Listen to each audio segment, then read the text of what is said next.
Hi everyone. Today we have with us Shloka Nath.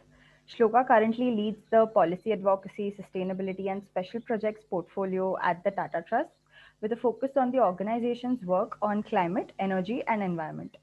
She is also the acting director of the India Climate Collaborative, an India-led platform founded in 2018 by a group of philanthropies interested in continuing to accelerate India's development while also exceeding its climate goals.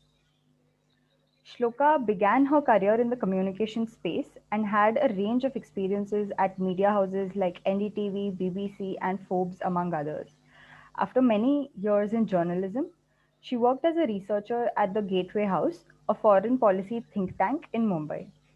Her first stint in the development sector, which was soon after completing her Master in Public Policy at the Harvard Kennedy School, was as a policy and communications consultant to a political candidate in the 2014 elections. After this, she was involved in impact investing at Sankhya Women Impact Funds, which is an organization that supports early stage social enterprises in India that impact economically disadvantaged women. Shloka also acted as a director of development and publishing at the Gyana Pravaha Institute of Arts Education, where she was involved in fundraising efforts and editing the institute's publication. In addition to the number of roles that she is managing at the Tata Trust and India Climate Collaborative in the environment and climate space, her passion for nature has earned her the position of the Vice President of the Bombay Natural History Society. Not only that, but she has also co authored Hidden India, a wildlife photography book. So that was just a brief view into Shloka's fascinating journey into the development sector. And with the range of experiences that she has had, we are very excited and grateful to have her with us today. Hi, Mansa. Thanks so much for inviting me. Thank you for being here, Shloka. So let's start right at the beginning. For about 7 years at the very start of your career, you were involved in the media and communication space, right? After this, you chose to pursue the MPP and join the development sector. So, what made you change paths?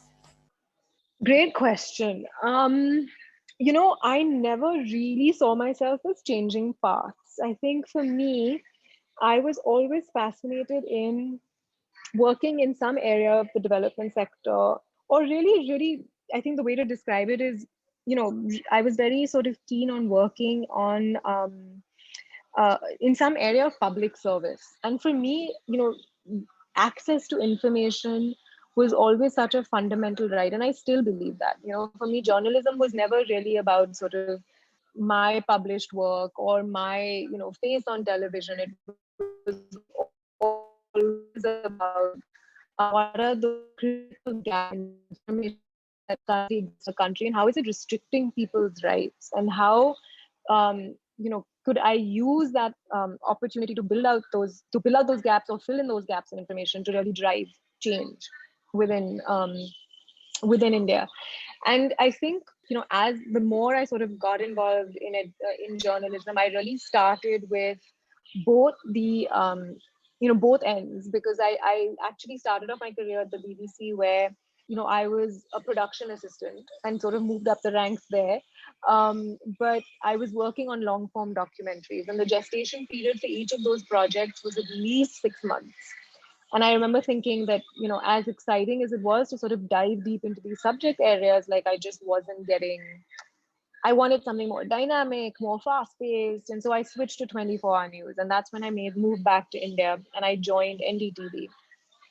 And that could not have been more opposite. It was 180 degrees from like what I'd been doing earlier. I was, I would joke with my parents that I felt like I was, a medical doctor, because I was always on call. And they just got so used to me being pulled out at 1 a.m. or, 5 in the morning or whatever time it may be, because you were sort of a slave to current events. When things were occurring or happening, you had to sort of, be there. But it was such a great baptism by fire, coming back to Bombay and really sort of hitting the streets, understanding the issues from the ground up, being in that moment, in that time, and being so present in what was happening around you, I think was one of the greatest learning experiences I've ever had.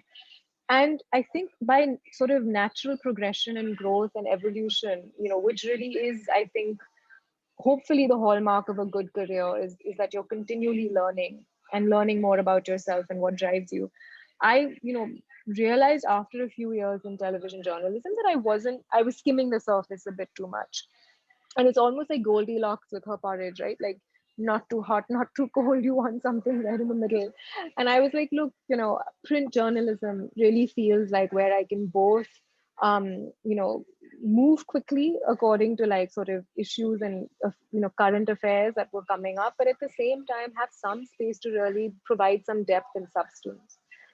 And also, I loved writing. I've always loved writing. So, you know, joined the startup team of Forbes India. That was an amazing journey, way back in like 2008. And really sort of built my wings over there in terms of, understanding a lot of the issues and the complexity of those issues in depth in India. And that's where I realized that, some of these fundamental gaps were really systemic issues, like, issues that needed to be solved at the policy or regulatory front. How do you improve access to, credit in this country for, the bottom of the pyramid? How do you work on issues like financial inclusion? Some of those are just such sort of endemic issues to our systems that we've built in terms of the institutions and the policies and the government schemes, etc., that we roll out in this country. So that's really where my interest in policy came from. And I never really saw myself as leaving journalism. I just saw myself as building an additional skill set. So that's why this very long answer to your question about, changing paths. I've never really seen it as that. I've always seen it as, building your portfolio, and following your curiosity, as you go along. And so it's just always been a natural extension of that. Um, and hopefully in what I'm doing today, I've kind of brought all of those experiences, and learnings to bear. And I think that's true for mostly whatever you end up doing. You'll always use a variety of skill sets. I think that's also what we're realizing today, is that most social problems or development issues, really require more multidisciplinary skill sets, where you can't come in with just one siloed set of expertise. You can go deep in that way, but you can't go wide. And system issues really require you to go very wide, because you have to work with a cross sector of, actors, stakeholders, interest groups, as well as issues that don't just stick to one particular area. They cross a whole variety of different disciplines. Great. So you actually answered a large part of my next question as well. I was actually going to ask you how easy or difficult it was for you to move into this space, both in terms of taking the decision as well as transitioning into a completely new kind of role. But I think what you mentioned about bringing in the skill sets and the knowledge and how it was a natural path for you sort of answers that quite clearly. Yeah, I mean, it wasn't easy. I think the one thing though that I will say that I learned from journalism, which I think holds me in good stead till date, is that you learn to move from novice to expert quite quickly. Like you just don't have a choice. And so I think that really made me quite adaptable. And I think that's one of the other things a good career should give you, is like just basic adaptive capacity, right? Like to be able to hit the ground running, in different jobs. More and more sort of the jobs and the situation, like the external circumstances around us are just bringing in so much more ambiguity. The certainty of like our parents' generation or our grandparents' generation, where they stayed in those jobs for 20 years, doesn't exist anymore. Neither does the external environment. Like Right. we're living in an age where everything is moving so quickly and rapidly around us. So you need to be able to kind of pivot and move forward as quickly as you can. And you need to build organizations that can do that as well. So I think in some senses, again, it sounds strange to say this, but journalism was really a great way to kind of build some of those capacities out to sort of quickly understand the subject and move forward, and deal with very little information, but you build through that and you gather your evidence and then you formulate your strategies. And did the MPP also play a role when you were making this transition? For sure. I think, really the MPP for me was like a resting space. It was just a wonderful time in my life to kind of just sit back and reflect, which I think what, again, the hallmark of a good like master's education should do is not just allow you to build on on your chosen skill sets or areas of interest, but really like allow you to reflect about, how you want to use that going forward. I built some of my best friendships over there as well. It really provided me access to a very wide, global community and network. And that's also incredibly useful because these are people, if, no matter what you go ahead to do in your life, like the idea is that they may be future members of your board, so you want to build that professional network, which is what a good master's program should do for you as well. So for all of those reasons, it was a wonderful soothing balm after a very like, I think extensive decade of very like sort of, I would say like almost chaotic but really intense work. And again, it helped me realize that I did not want to go into policy full time in terms of working in government. It was also a process of elimination. Sometimes we go into further education thinking that like it's going to be more around, it will help us hone exactly what we do like, and sometimes it just tells you what you don't, and that's also really really helpful. I realized that I didn't want to be in government directly, that this was, for me, sort of a very important instrument and leg and arm for government, like policy and advocacy work, which I'm doing now. But it was very helpful in helping me understand what are those pieces that I wanted to sort of drop rather than even pick up. That's really interesting, actually, and quite a different take compared to what people usually come out of with the MPP.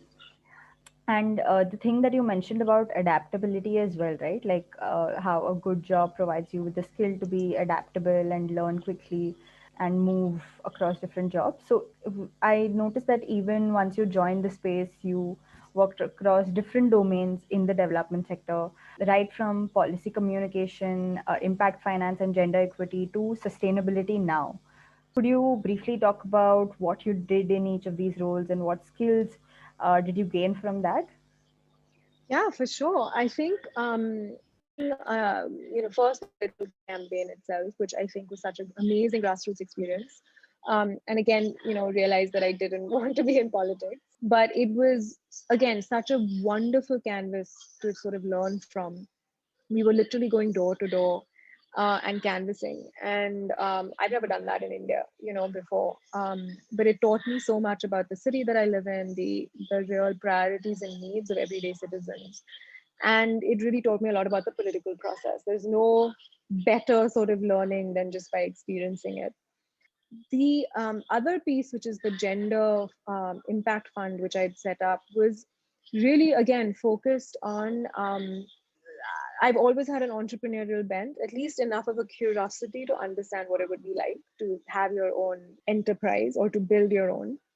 And I've always been really strongly, a big advocate of gender issues.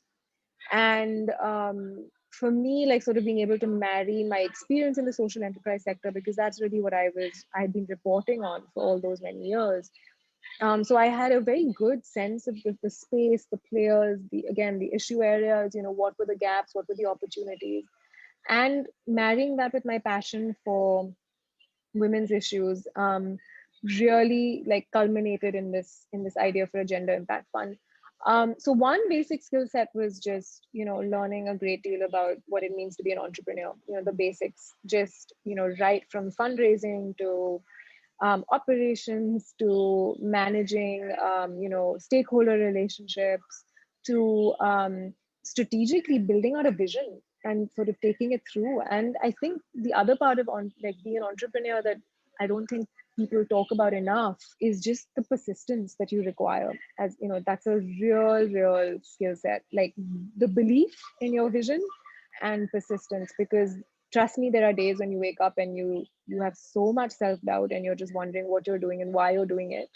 And it's so hard, there are just really hard days because you're just accountable to no one but yourself, and of course your investors, etc. But But really, it's that core of like, waking up every day and saying, can I really do this? So it's a little bit of madness. But I think that was a big learning lesson for me. And then I think in the case of like Sankhya, also what was really important was the learning the ability to let go, and to move on. And we actually had a great business model, or so we thought. And then we realized like halfway through our project that actually it wasn't the right business model. It was just too soon, like way before its time, and we should have like sort of thought of it in a different way. And that was really hard, not sort of looking at it as failure, but looking at it as, again, a really important learning experience.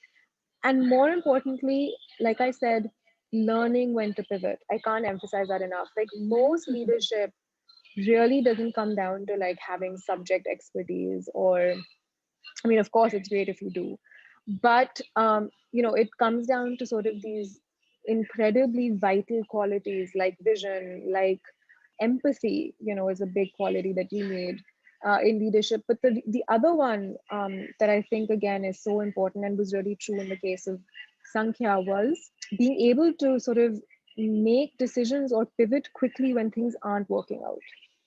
And you need to build that into organizational culture as well, and that's something we're trying to do right now at the ICC, is just make sure that like we really have a very flexible set of systems that allow us to change course when things aren't going well or not going right.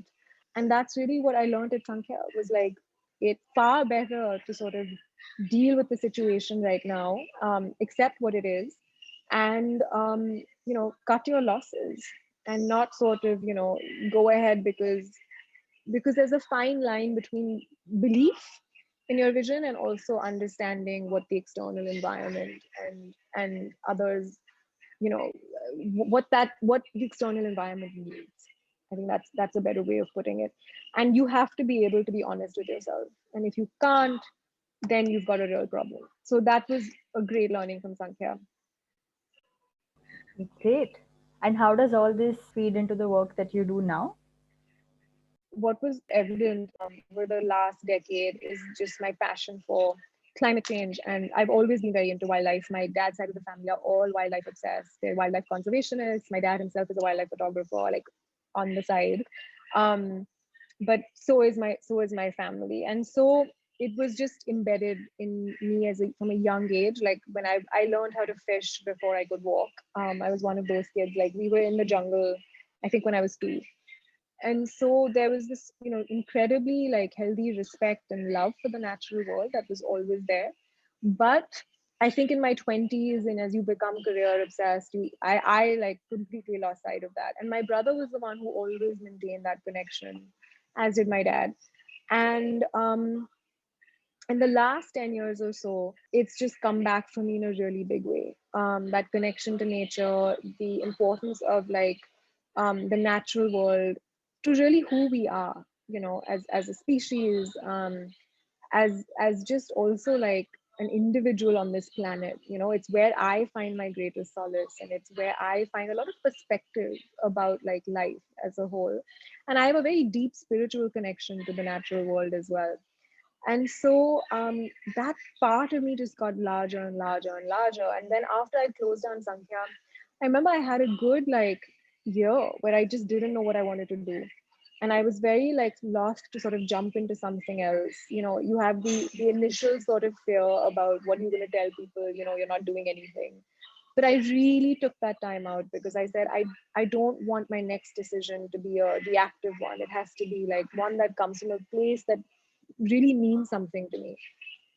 And this opportunity at the Tata Trust came up to build out the sustainability portfolio, to establish it and set it up. And it felt like such a culmination of, my skill sets, because it was setting up an enterprise or a startup within a 127-year-old organization, which felt like such a distinct challenge.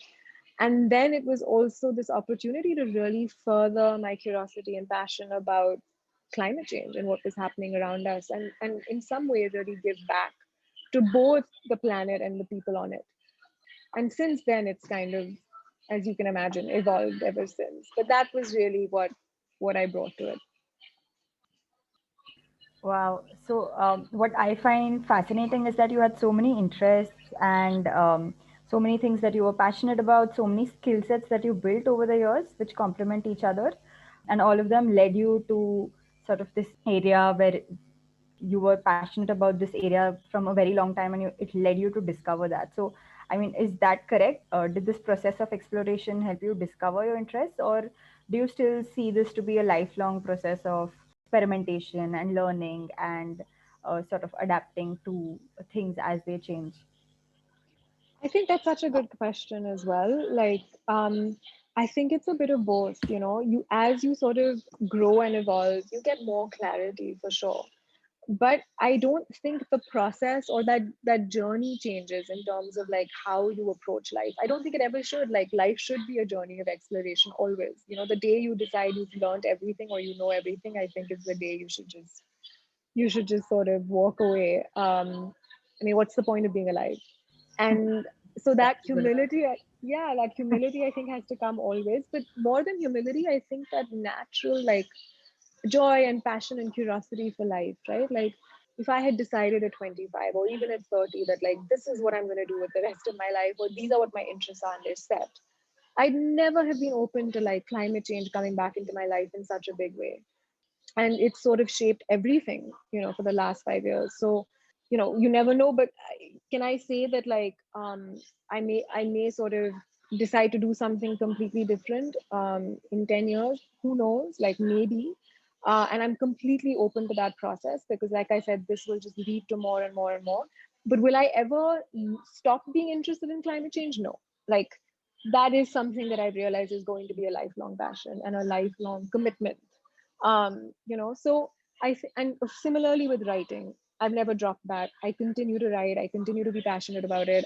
Journalism, I continue to love that space and feel so passionate about it. And I have so many colleagues and friends and things who are in that space. And I really feed off that energy in those people and those spaces because there are different parts of me that really speak to them. Having said that, like I said, there's also a process of elimination that also takes place side by side, and you can get clarity around the pieces you want to drop, or don't serve you anymore. And I think that's fine. But for me, it's all a bit of a mishmash, right? Like being human and just like figuring out this whole piece, even when it comes to your career. I think you have to just be really flexible and kind with yourself and compassionate too. Like just like take off that pressure as much as you can and just let things like figure themselves out and evolve. That doesn't mean you don't put in the effort, that doesn't mean you don't work hard, that doesn't mean that you don't um, make plans, so to speak, but just have the wisdom to know that those plans can change, and that's fine. That's such beautiful advice, not just from a career perspective, but also for life. Thanks, Mansa. I sometimes I feel like I've learned the hard way because I used to be the 5 year planner. Like if you came to me, the big joke was like Shoka knew what she was doing 5 years from now. And then I kind of just chucked that all out the window. And life does that to you. It does. Sometimes people learn that lesson like much earlier on or much later, but I learned it like fairly soon in. And I think as a result of that, I have a lot of gratitude because it was really humbling, but it was also something that like has opened so many doors because I just realized like I was limiting myself. And that's what like no one should do with their careers. Don't limit yourself. No matter you really don't know what things are in store for you. So just be open to that. Yeah. Okay, so now throughout your journey, what has been something that you loved the most about the development sector, and what aspects did you not enjoy that much? Ah, very good question. Always a hard question to answer, but like a really important one. See, what I love like about the development sector is really sort of the mission orientation, right? Like the fact that there is so much heart in this sector. You really have some of the most inspiring individuals I've ever met are usually the people who are doing the grassroots work on the ground, the guys who are out there night and day, working to build a better society and to sort of correct injustices. Those are the people that you wake up in the morning for, and you're like, this is why I do this job. like this is why I get out of bed today. And that's something that I think is really sort of the USP of the development sector, if you will. I think what I also appreciate about it is like there's so many sort of best practices that are now being brought into the development sector from the private sector. So there's a lot more emphasis today on like better management, better systems and processes, building like learning organizations, focused on sort of talent management and retaining excellent talent.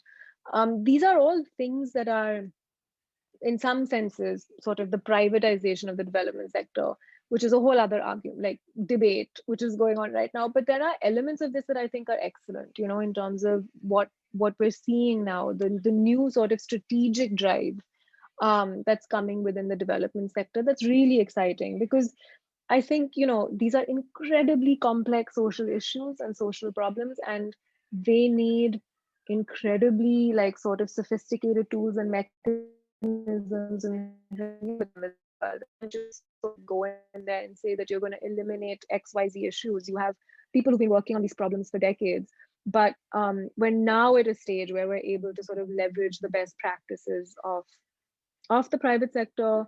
We're building collaboration and working with stakeholders across government and civil society, and really bringing like a really sort of, as I said, cross-disciplinary approach to it as well, on top of those best management practices. So the development sector itself is changing and is evolving, and it's a very exciting space to be in as a result. And of course, as I said, just that sense of coming back and being like, these are issue areas that you care so deeply about and are so concerned about. I think what is concerning is that there are still gaps, of course. So the flip side of all of this is that there is a lack of standardization across the sector. Philanthropy itself needs to get more and more strategic. It's evolving, it's on that path, but it does need to sort of shift away from this mindset of charity. And we do have to get a lot more sort of focused and strategic about outcomes and measurement and more data and research, and really, I think level out how we approach the development sector. There are still these big gaps.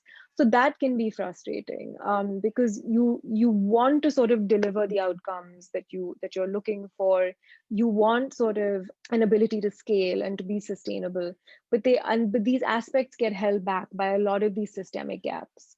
So that's an area where you have to, I think, really temper your enthusiasm with just how much work needs to be done within to make the development sector itself more effective.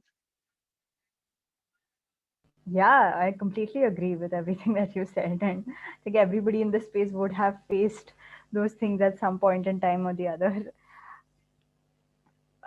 Okay, so now that you've been here for so long and it's been such a long journey, also quite diverse, and you've had experiences in a variety of roles, organizations, both nationally and internationally.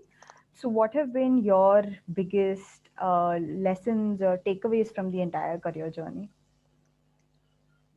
Overarchingly, a lot. I think one for sure is that point about flexibility, just like learning to stay open and rolling a little bit more with the punches, so to speak. I think the other thing that it's taught me, and this may seem unusual, but it's really true, is to prioritize your health. I think very often, like if you are someone who's really sort of a high performance achiever, you can neglect certain priorities in your personal life. And I think a balanced career is really one where you make time for the things that matter to you, whether it's your family or your friends, and really your health is super, super important. And I think that's something I wish I'd known that in my 20s, because I feel like I would have, my future self would have definitely thanked my 20-year-old self. But yeah, that's been a big sort of learning.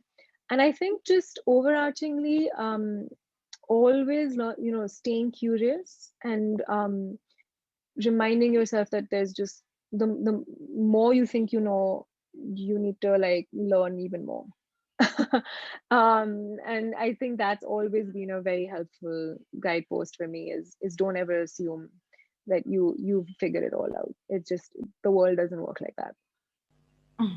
Yeah, that's true. So, in that spirit, like if you had to give advice to 20-year-olds who are entering the sector, both in terms of the career that they'll be pursuing going forward, as well as anything in terms of leadership they might have to keep in mind when they reach a more senior level. Is that the same thing that you would like to share, or is there something else that you would want to let them know? Actually, a few things. I think some things that like I would just say are like more practical life advice pieces, are just some of the things that I mentioned right now as well, which is stay curious, it's you've got to stay curious and engage with people. And I think like, I understand that not every job is as interesting as other jobs, but there's always something new to learn. And I think you have to find ways to push yourself to grow. And also, this whole thing about sort of people following their passion, I don't really believe in that. I've actually been someone who always thought that that was what I should be doing, following my passion. And now I've realized like it's far more rewarding to follow your curiosity. It's really what like opens up those spaces, opens those doors and helps you like learn a lot more about yourself, and eventually I think will also help you reach those opportunities that you're seeking to reach. Sometimes I feel like there's so much pressure on like, follow your passion. It's like, but I have to figure out what my passion is. And that can True. be too overwhelming. Don't like put that kind of pressure on yourself. Just follow your curiosity and see where it leads you, and your passions will develop along the way. So that's a big one for me. By that, I'm assuming what you mean is passion might be the long term idea that you have in mind as to what you want to dedicate your life to, but curiosities might be micro goals or things that you that excite you in the moment, in present, right? Exactly. And I think they are the means by which to discover your passions. Right. But I think this notion that we have, or what we've built around us in the world that we live in today, that like if you're not following your passion and you don't have purpose and you don't have all of that, like you're just kind of, losing out, or you're not living life the right way, or you're not, following a career that has meaning. That's all that's all rubbish. I just think like you build passions, you develop them, they grow and they come, but you start with your curiosity, and you and not just start, you continue to follow your curiosity, because that is that river or that pathway that will open up to everything else and will develop everything else. Stay curious. Like if you're not curious about the world around you and what drives you and what makes you, wake up in the morning, or even curious about just that opportunity or that moment or that experience, you're really losing out, because there are just gifts everywhere in terms of what we can learn and what we can then use to sort of, as I said, open up those opportunities going forward. That's great. But you were also going to say something else when I cut you off. Oh, I was just talking about sort of some of those pieces of advice I would have Others, given yes, my 20 yes. year self. I mean, definitely like fuel your body to like take care of yourself. Like that's a big one for me, is like just the health thing. I really look back and I'm like, I wish I'd been better at that in my 20s. And the other one is like broadening your interests. It's similar to staying curious, but it's more about what I discussed earlier about not sort of diving into a specific niche. Like, don't be afraid of like having a more general set of skill sets and a more general set of like interests in life. It makes you really someone who's able to connect the dots in a really meaningful way, that you can bring to your work and your career, because those are also, like I said, those multidisciplinary and multifaceted folks who we need today. Like the world problems are not going to be solved by just pure technocrats. We need people who can look at the linkages, across different issue areas, across different stakeholders, who can build connection. And that's really like what the world needs, is just more of an ability to kind of cement and build and connect. All of these are super helpful. And I'm sure not just for 20-year-olds, but also people much older in their career journey and those who have moved forward and might be looking back and wondering about these things. So, yes, all great advice. Thank you so much. Just to conclude on what I'm sure would be a very high and ambitious note, what vision do you have for your upcoming career journey? Oh, great question. One that I ask myself every day. But I've also made peace with that. I'm fine where I am right now. We'll see where it goes. Again, this is like the new version of me because the old version, as I said, was like multiple plans. And as I said, I had this great opportunity to fulfill plans. Now I'm kind of just like, I can see the horizon like a little bit ahead of me in terms of where I'm going, and that's fine. Like I'm much more interested in the mystery of where that's going to open up. Um, Having said that, again, I don't mean to imply that like plans are completely out of the window. It's just a much shorter time horizon, and it's learning to just show up where I am and not be so focused on where I need to go, but like how am I spending my time where I am today? How am I like making every day count, and how am I like using it to learn, as opposed to sort of always be thinking about what I need to do next, which is who I very much used to be. So the answer for you, in short, Manasa, is I don't have an answer as to where I'm going next, and I'm actually fine with that. Yeah, that's an answer as well. Yeah, that was great, Shloka. Thank you so much for such great advice that you have shared with us and all the experiences that you mentioned that people who might be interested in similar career trajectories or journeys or roles would find very helpful. So, thank you for taking out the time and being here with us today and going through everything so patiently and with so much enthusiasm. Well, thank you so much. I really enjoyed this answer. Thank you. And if there's anything else you need from my side, please do let me know. But it was a pleasure, like talking to you, and hopefully some of what I've said is has helped. Yes, I have no doubt that it is helpful. Thanks, Mansa.